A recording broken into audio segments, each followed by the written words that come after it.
Para los que no nos conocen, pues Oros es una gestora fundada en el año 2018, ¿no? Que es cuando nos incorporamos Miguel y yo.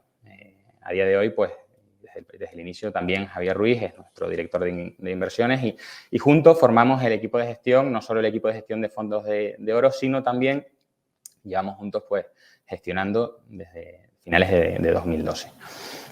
A día de hoy gestionamos 70 millones de euros en 3 productos diferentes, un fondo ibérico, un fondo de renta variable también internacional y un plan de pensiones que replica a este fondo internacional.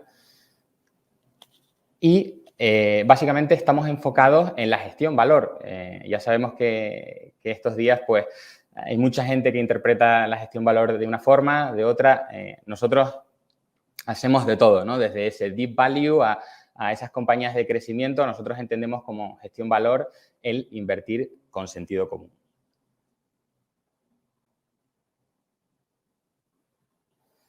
¿Qué es para nosotros entender e invertir con sentido común? Pues seguir estos 5 principios de inversión.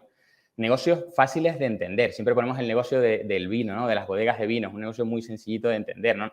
No queremos ser los que más saben de un nicho muy específico, la biotecnología, algo que se nos pueda escapar, sino si podemos invertir de todas las compañías en algo muy fácil, pues lo hacemos, ¿no?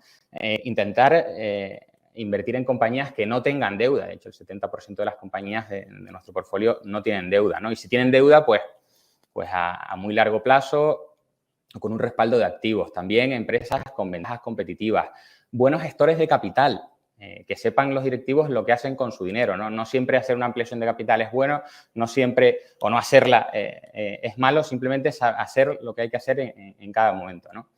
Y, por último, y lo más relevante, el margen de seguridad, ¿no? Que parece que en estos últimos tiempos, pues, los múltiplos de valoración de las compañías han cambiado.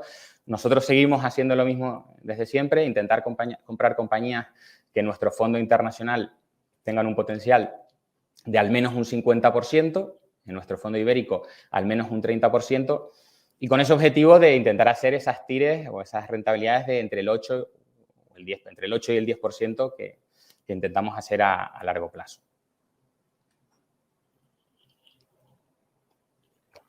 De hecho, si vemos nuestro histórico, la realidad es que lo hemos conseguido, ¿no? En la estrategia ibérica, desde septiembre de 2012, hemos generado un 11,6% con respecto al 5,9% del índice de referencia, casi duplicar el índice, y en la estrategia internacional, desde mayo de 2012, hemos generado un 11,9% de rentabilidad, por encima de ese 8-10%, y pues 1,4 puntos anualizados por debajo del índice de referencia, que lo ha hecho muy, muy bien en este periodo.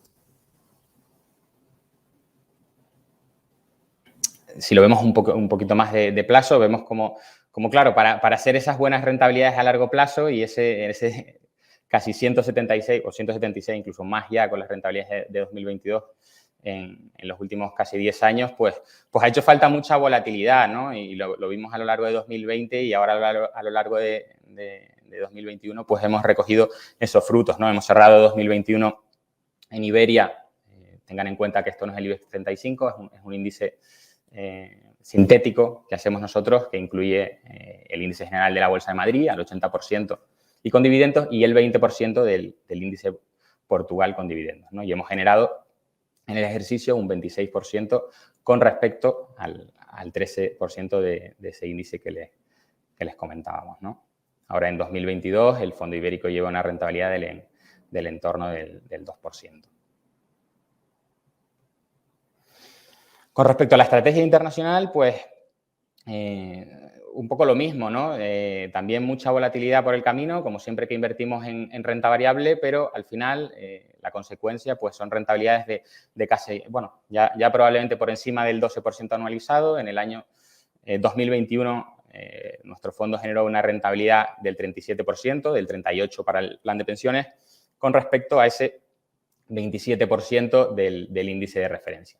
Y en lo que llevamos de 2022, pues las rentabilidades son del 4%, con lo cual, pues en los casi 10 años, que de hecho cumpliremos 10 años de equipo gestor en este 2022, pues ya más que triplicamos, contando hasta fecha de hoy, el patrimonio que en los inicios confiaron los inversores en nosotros. Ahora les dejo con Miguel, que les va a explicar un poquito más con detalle pues, la distribución de nuestras carteras. Vale, perfecto. Buenas tardes a todos. En Oro gestionamos 2 fondos de inversión, Oro Value Iberia y Oro Value Internacional, y un plan de pensiones que se llama Oro Internacional Plan de Pensiones, que replica al fondo internacional. Vamos a ver primero Oro Value Iberia, es nuestro fondo de renta variable ibérica, que es un fondo de renta variable 100%, que puede invertir en compañías españolas y portuguesas. Bueno, a cierre de año, el fondo estaba prácticamente invertido, casi totalmente invertido, con una liquidez del 3%, del entorno del 3%. Un 80%, 81% de las compañías eran compañías españolas y un 16% compañías portuguesas. Pero bueno, por verlo por temáticas, bueno, este fondo tiene 2 características que pueden ser muy particulares. El caso, primero, que es un fondo con un alto componente de compañías familiares. Más de 2/3 de las compañías que conforman el fondo tienen un control familiar. Y otra particularidad es que es un fondo muy descorrelacionado, ya no solo con el índice comparable, con el índice general de la Bolsa de Madrid o el PSI 20, con dividendos, sino también con el IBEX.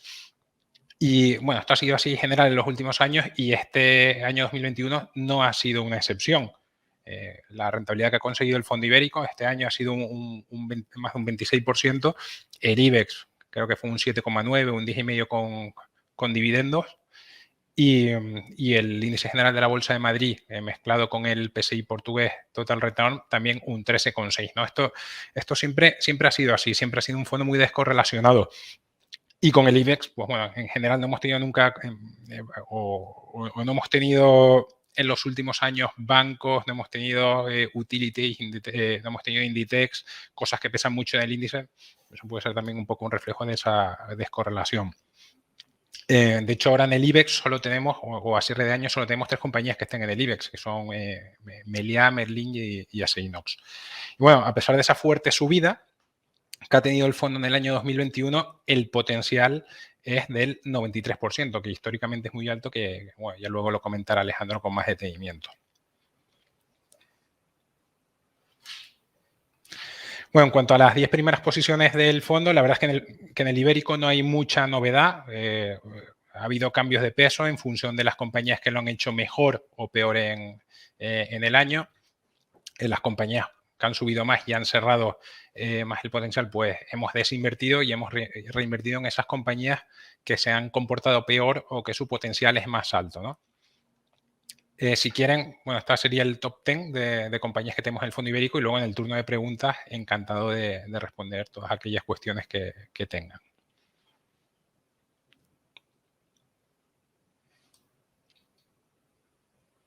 ¿Te paso la diapositiva, Miguel? Sí, pasa. Bueno, en cuanto a entradas y salidas de cartera, en el fondo ibérico no ha habido muchas. En el segundo semestre solo han entrado 2 nuevas compañías en cartera y ha habido una salida. Las del tercer trimestre ya las comentamos en nuestra carta. En el cuarto trimestre no ha habido nada. En cuanto a las entradas, han sido Greenalia. Greenalia, que es una compañía de energías renovables que tiene producción de energía producción de energía eólica y tiene también una planta de biomasa en Galicia. Una compañía que invertimos por primera vez en 2018 y que, bueno, hemos desinvertido paulatinamente, desinvertimos completamente a final de 2020, los primeros días de 2021, y con las fuertes caídas que ha tenido la compañía en el mercado, como han tenido todas las renovables, pues se ha presentado otra oportunidad de inversión en la compañía, que al final es una compañía que es mejor que cuando empezamos a invertir, que tiene menos pipeline, ha desarrollado los proyectos, ha ejecutado bien los proyectos y además tiene una característica muy particular con respecto a las otras cotizadas que hay de generación de energía, que es que toda la producción de energía eólica, porque la de biomasa está a un precio cerrado, pero la energía eólica va a pool, va a mercado, es decir, es de las pocas compañías que realmente se está aprovechando de los altos precios de la electricidad en España, ¿no? Con lo cual también la tesis de inversión pues se acelera muchísimo. Otras de las compañías que han entrado en el segundo semestre ha sido la cadena Supermercados Día, tras la última reestructuración, que ha sido pues, muy dolorosa para los antiguos accionistas de la compañía, con capitalización de deuda y también con entrada de dinero fresco. pues ha generado una oportunidad. La compañía está implantando un plan de reformas ligeras de tiendas con las que creemos que van a aumentar las ventas por metro cuadrado en torno a un 10-12%, y con esto pensamos que el margen EBITDA ajustado, sin contar pues, el IFRS 16, tema de arrendamientos o hiperinflación, pues va a llegar o se podría situar en niveles próximos al 5%, más acorde con lo que tienen sus competidores, con lo cual con esos márgenes la compañía vale prácticamente el doble de lo que está cotizando a día de hoy en el mercado. Además, nos gusta que por primera vez en la compañía hay alguien jugándose el dinero con nosotros, que es LetterOne, capitaneada por el millonario ruso Michael Friedman, que tiene casi el 80% de las acciones de la compañía, ¿no? Es el primer interesado en que el plan de ejecución salga y se genere muchísimo valor en la compañía.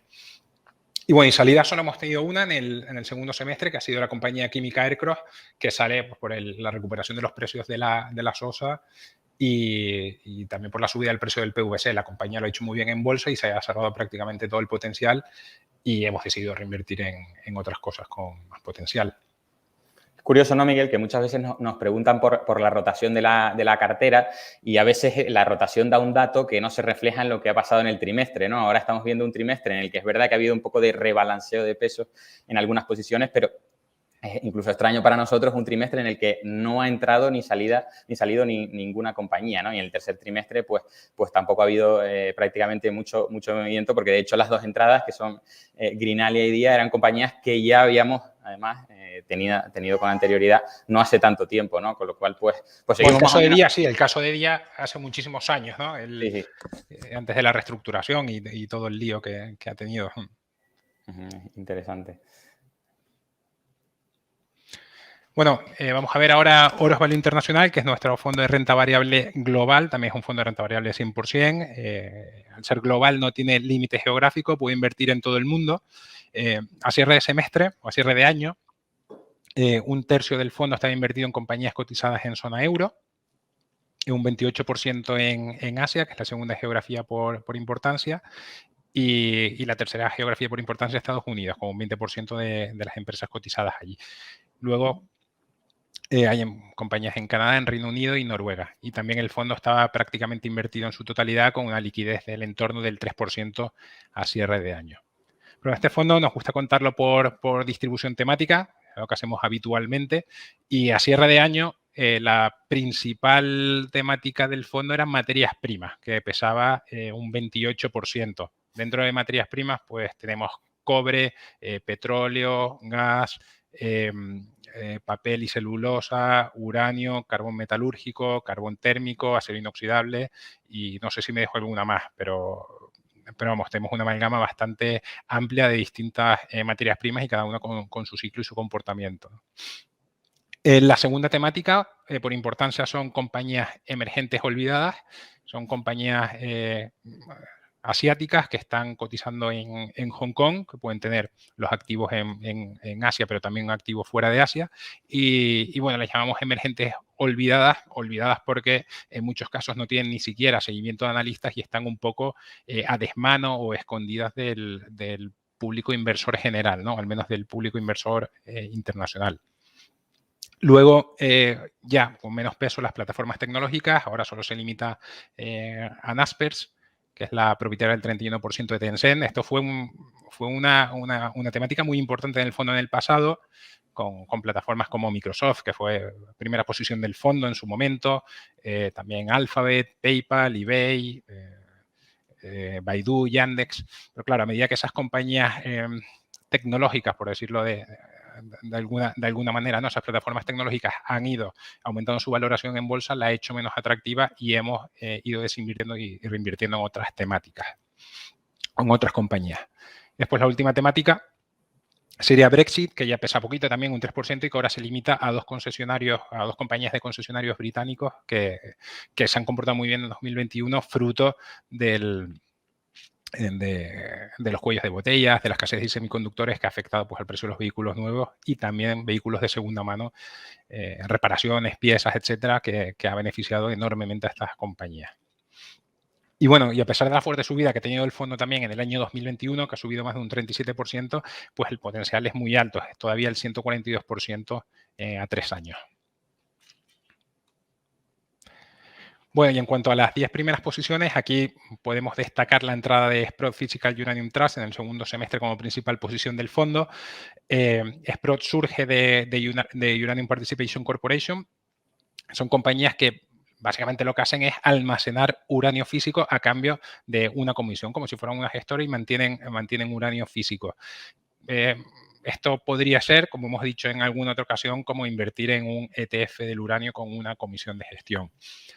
Y bueno, en las 10 primeras posiciones también sale Yellowcake, que es la compañía británica que hace lo mismo que Sprott, que almacena uranio físico, pero preferimos mantener la exposición a través de Sprott porque, bueno, preferimos la gestión de capital de Sprott, y en su momento también estaba algo más barata con respecto al valor de los activos. Entonces Yellowcake sale del fondo y de las 10 primeras posiciones, y de resto no hay muchos cambios, solo variaciones en peso también, como en el fondo ibérico, y sí que puede destacar la entrada de BMW, que es una compañía en la que llevamos años invertidos y que en 2021 subimos de forma relevante el peso, porque bueno, creemos que se presenta una buena oportunidad para esta compañía en el futuro. Y de hecho, en la última conferencia anual, que se subió en diciembre, comentamos la tesis de BMW. Está en nuestro canal de YouTube de Oros, por si les interesa verla. Yo creo que es muy interesante. Y nada, cualquier duda o pregunta que tengan de las 10 primeras posiciones también las resolvemos en el turno de preguntas.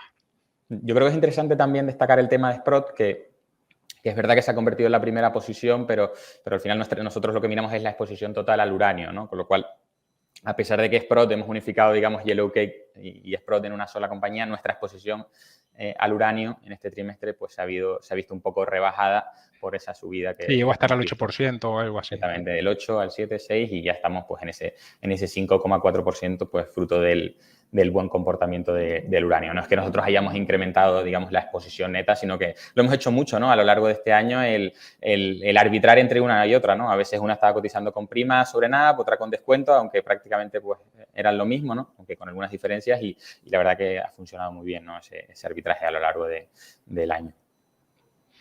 Y en cuanto a entradas y salidas de la cartera, en el fondo internacional, en el segundo semestre, la verdad es que sí ha estado más activo. Ha habido 7 nuevas entradas y 5 salidas. Las entradas del tercer trimestre ya las comentamos en la carta trimestral. Entra TGS, que es una compañía geofísica que da servicios a compañías de petróleo y gas con el posicionamiento de yacimientos. Una compañía en la que, no sé si es la tercera o la cuarta vez, en la que somos accionistas en nuestra carrera, ¿no? Es una compañía muy interesante para posicionarse o para tener exposición al sector del petróleo.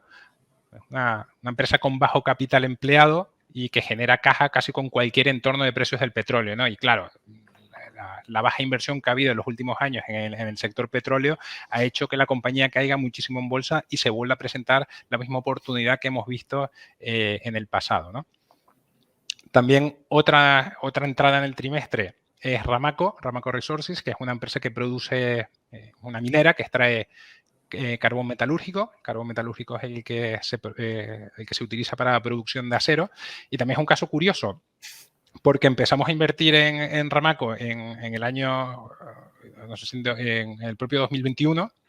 Sí, yo creo que es el tercer trimestre cuando entramos, tercer trimestre también. Y vendemos en el cuarto trimestre y volvemos a comprar en el cuarto trimestre. En el tercero, sí. Yo creo que entramos en el tercero y aquí está mal puesto porque hemos vuelto a entrar en el cuarto. Pero bueno, sí, que es una compañía que en el 2021 entramos a niveles de 5 o 6 dólares. La compañía multiplicó por más de 3, se fue por encima de 18 euros. Nosotros fuimos reduciendo paulatinamente esa exposición y hasta que vendimos las últimas en torno a 18 euros. Pero la compañía cayó en bolsa un 30, 35, 40%. Y se ha generado otra vez la oportunidad de inversión. Claro, esto es un caso curioso, ¿no? Es una rotación que ha pasado prácticamente en 1 o 2 trimestres. Después otra compañía que entra, que también la comentamos en la carta, es Nagacorp, compañía cotizada en Hong Kong que tiene casinos, principal activo es un casino en Camboya, en Phnom Penh, donde está en régimen de concesión monopolística. Otra entrada es Millennium, que es una compañía que tiene explotación agrícola de cannabis, que es una compañía también curiosa porque su gestor es David Lesser, que es el mismo gestor de Power Read, que es una compañía de la que ya somos accionistas, y lo que hace Power Read es básicamente es una compañía inmobiliaria que compra invernaderos y los alquila a operadores, como es el caso de Millennium. Y bueno, las entradas del cuarto trimestre, tenemos 3 nuevas entradas, Spartan Delta, Geonetic Resources y Aoyon Healthy Life, que luego las comentaremos con más detenimiento. Y en cuanto a salidas, 5, Aircross, que ya la comentamos en el Ibérico, la compañía, después Infotel, compañía de consultoría informática francesa, que salimos de ella porque se comportó muy bien en bolsa y ha estado a niveles cercanos de su precio objetivo. Luego en el cuarto trimestre sale TK LNG Partners, que es la filial del grupo TK, que es la encargada de operar y propietaria de barcos de transporte de gas natural licuado, y que salimos porque recibe una OPA de Stonepeak a $17, un precio que, por cierto, está por debajo de nuestro precio objetivo. No estamos contentos con este precio, pero bueno, al final tenemos que acudir a la venta porque pasaron de un 50%. Y además, es en un momento de mercado en el que pensamos que se podría haber sacado un precio sustancialmente superior. Pero bueno, al final también se llevaba gestando desde hace tiempo. La compañía llegó a estar a niveles de $15, $16, pero claro, cuando se empezó a gestar la compra, pues a lo mejor estaba a $11, $12 por acción. También desinvertimos completamente en BA, que es la compañía de aseguramiento de deuda pública. Bueno, también, pues por motivos de precio objetivo, la compañía se ha comportado muy bien en bolsa y ha cerrado todo su potencial. Y Yellowcake porque bueno, hemos reducido la exposición al uranio y hemos decidido, como contamos antes, focalizarla a través de Sprott.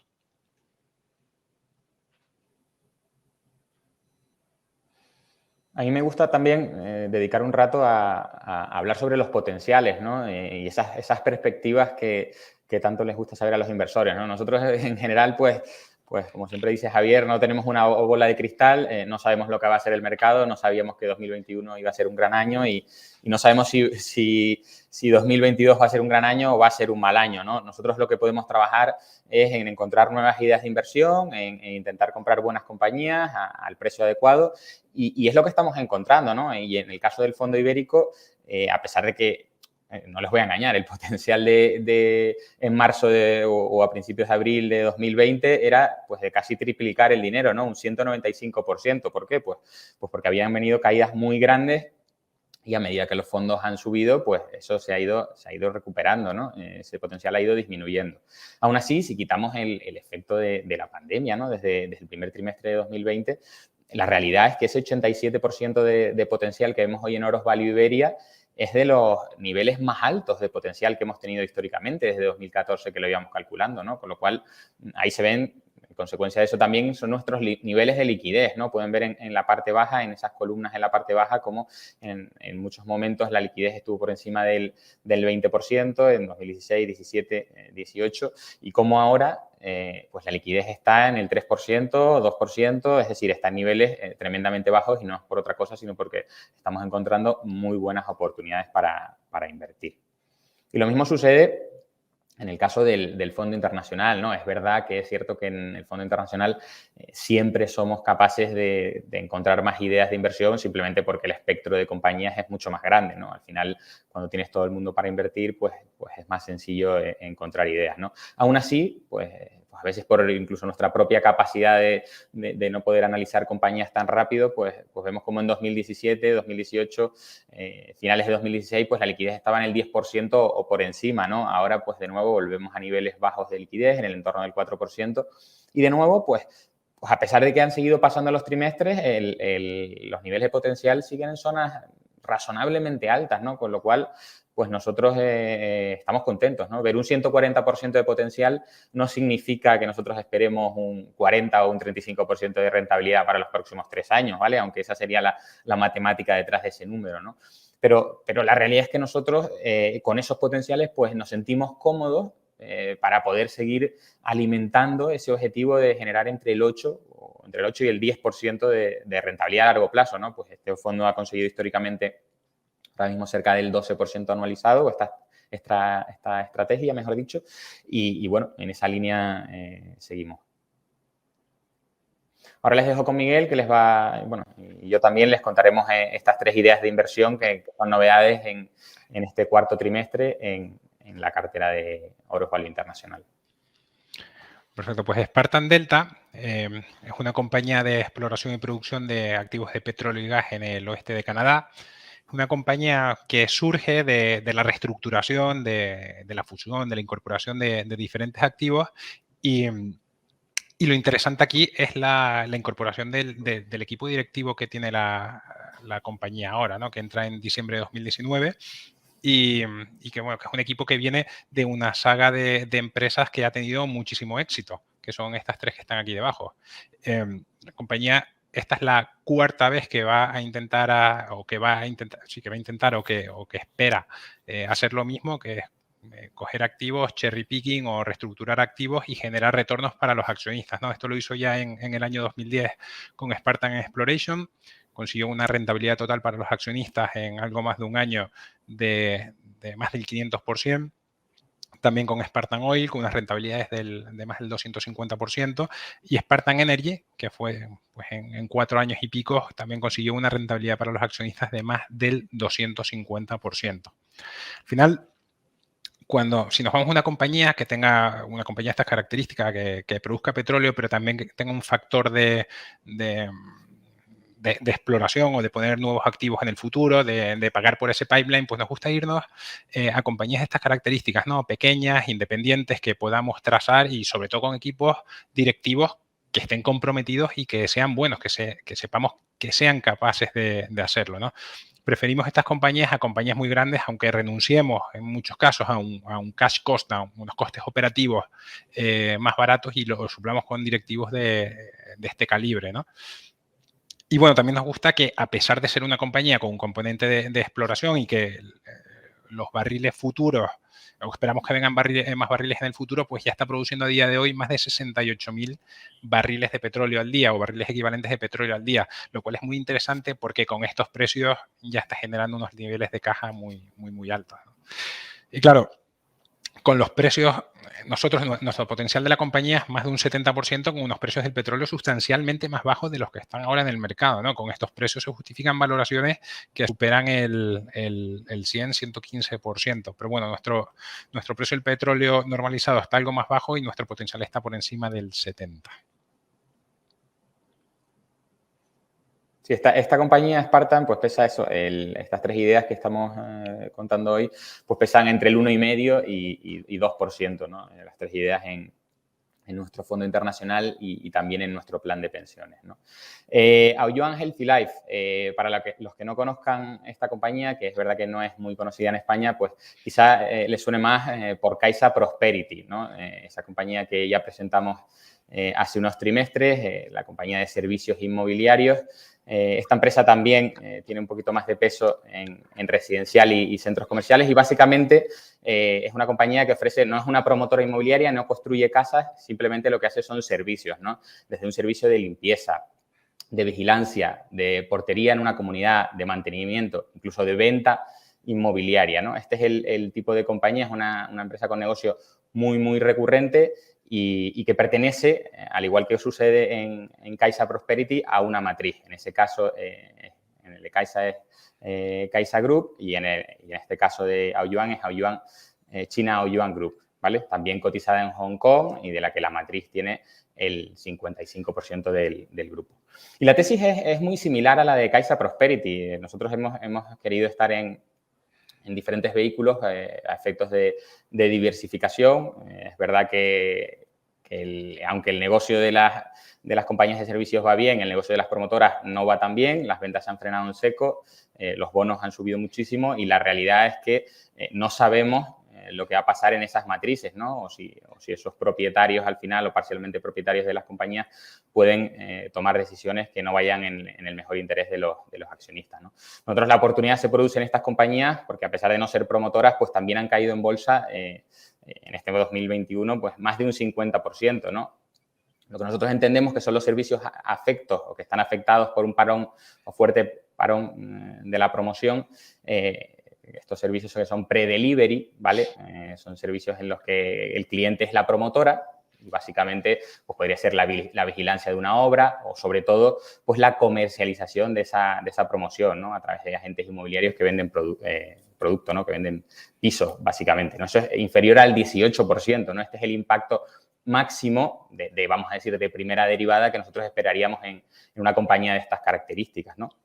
En cambio, pues hemos visto caídas de más del 50%, igual ha sido en Caixa Prosperity o incluso más. Y bueno, compañías que además están muy bien cubiertas en términos de caja, ¿no? En este caso, pues con el 75% de la capitalización en caja, una caja neta que además está ahí, que lo sabemos, que procede de la ampliaciones de capital y del propio cash flow del negocio y que en líneas generales pues no nos genera mucha duda y que pensamos que se seguirá utilizando, ¿no? Haciendo otras adquisiciones o incluso repartiendo dividendos a la matriz. Ya lo veremos, ¿no? Y además, pues es un negocio que está cotizando por debajo de 7 veces beneficios de 2021 sin descontar la caja, ¿no? Con lo cual, pues, negocios que en el mundo cotizan a múltiplos mucho más altos, que es verdad que China pues, puede tener unos riesgos también, otros perfiles de crecimiento y, bueno, pensamos que con estos números, pues cada cual le puede aplicar el múltiplo que quiera, pero está claro que incluso sin contar la caja puede ser potenciales de más del 100%. Y por último, pues Miguel tiene esta última incorporación de GeoEnergy en la cartera internacional este trimestre. GeoEnergy, que tenía un peso a cierre de año del 1,8%, es una compañía con sede y cotizada en Singapur.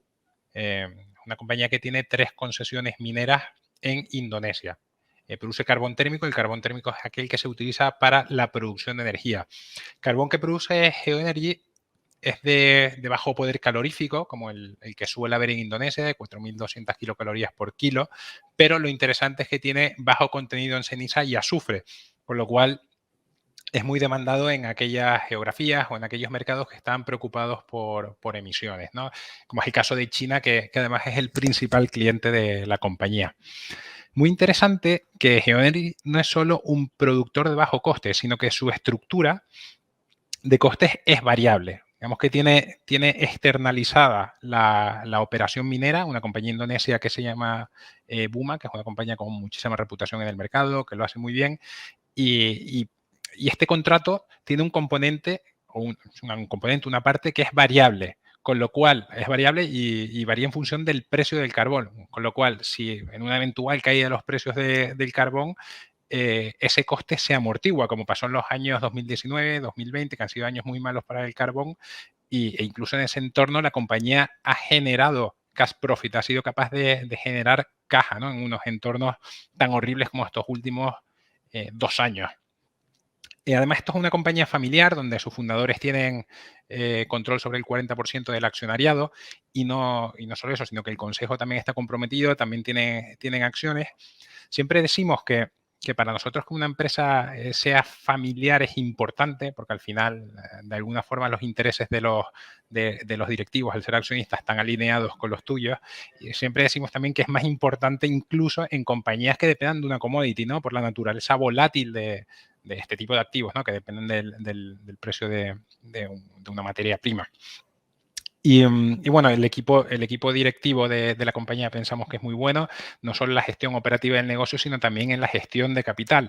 En estos 2 últimos años, 2019 y 2020, que han sido años horribles para el carbón, y el carbón indonesio pues no ha sido una excepción, la compañía ha conseguido recomprar todos los bonos que había emitido en el pasado a descuentos del 40 y hasta el 50%, a veces más del 50% de descuento, con lo cual ha comprado su deuda, la deuda que había emitido casi a mitad de precio, generando muchísimo valor para los accionistas.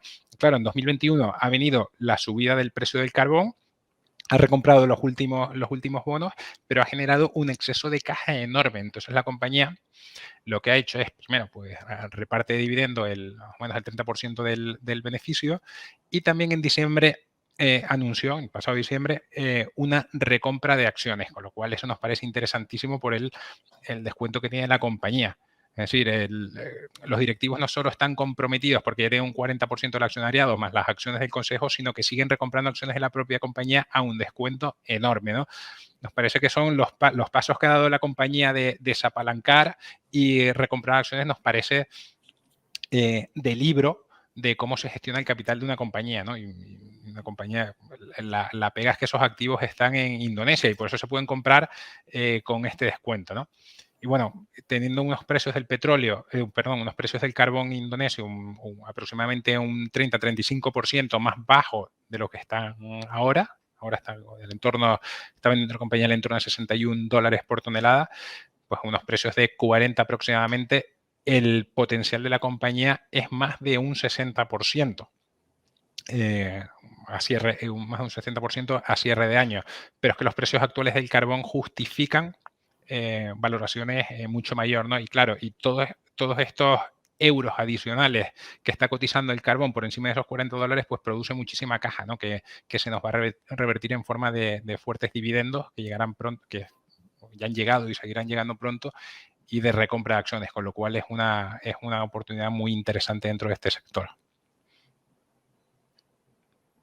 Bueno, y por último, queríamos dar nuestra visión de la macro. Tampoco queríamos extendernos mucho porque queremos también dejar tiempo para el turno de preguntas y ya vamos un poco pasados de tiempo. Pero básicamente nuestra visión de la macro es no tratar de predecir el mercado, ¿no? Nosotros pues no tratamos de ir... a veces decimos, oye, pues pensamos que los flujos van a ir hacia allí, ¿no? La ESG está haciendo que el dinero vaya hacia allí y estas compañías van a ir a múltiplos más caros de lo que históricamente han sido, ¿no? Nosotros no tratamos de hacer eso, nosotros enfocamos siempre pensando las cosas en el largo plazo y en muchas ocasiones llevamos incluso un razonamiento contrario, ¿no?